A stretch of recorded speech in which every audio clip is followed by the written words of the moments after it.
Hi, we're here in Barcelona, Spain at Mobile World Congress 2010, where a whole bunch of new phones have just been unveiled. Come follow me around the show to see my favorite new handsets. There's a lot to see, so let's get started. Sony Ericsson demoed the X10 in Vegas last month, and we heard rumors of an X10 mini, which finally proved to be true this week. Not only did we get a smaller version of the X10, they also revealed the X10 Mini Pro, which is a copy of a copy but with a keyboard. Confused? Take a look. The X10 Mini is designed to be used with one hand. There's customizable applications on each of the four corners of the screen. There's a 9-panel alphanumeric keyboard to send a text message, so no QWERTY keypad. Slide it across for numbers and again for symbols. To view contacts, click on the infinity key and you can see the history with that contact, like missed calls, SMS, even status updates. The X10 Mini Pro has the same features but with, wait for it, a physical QWERTY keyboard. Both run on Android 1.6, and both the X10 Mini and the X10 Mini Pro come with Sony Ericsson's Timescape UI. When I asked the joint venture why they made the X10 smaller, they said it was to appeal to women. Well, I'm not planning on getting one. I like phones with big screens, 3.7 inches minimum, which brings me on to my next phones. I've rated HTC's Android phones very highly in the past and even urged you to buy the Hero when it first came out. Let's check out their new lineup. Let's start with Desire, which bears a strong resemblance to the Nexus 1, which is also made by HTC.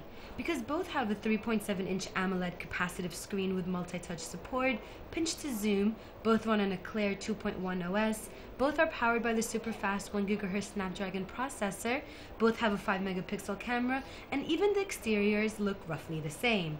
But there are some differences, like the Desire has an optical mouse with physical buttons rather than a trackball, and the Sense UI, which will come preloaded with over 100 HTC widgets.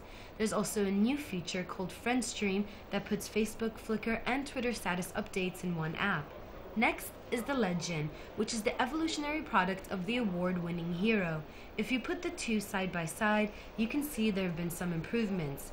Most notable is the WVGA AMOLED screen, an optical clickable trackpad, and the HTC has also added Google's newest software 2.1 with multi-touch and pinch to zoom, and FM radio, more widgets, upped the processor to 600 MHz, doubled the RAM to 512, and it runs on the newest version of Sense UI.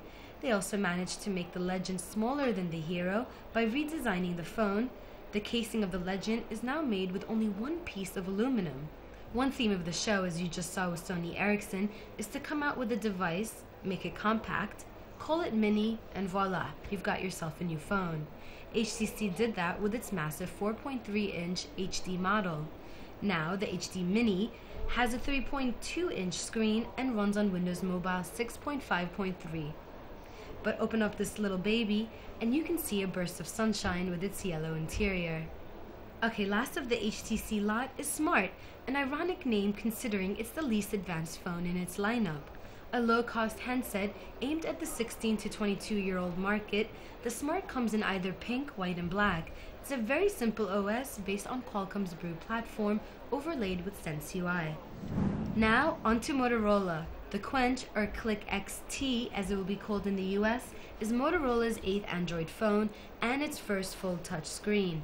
It runs on Android 1.5 as opposed to the latest Android 2.1 software. But a cool feature of this phone is Swipe, a new intuitive text input app that composes messages when you swipe letters to form a word.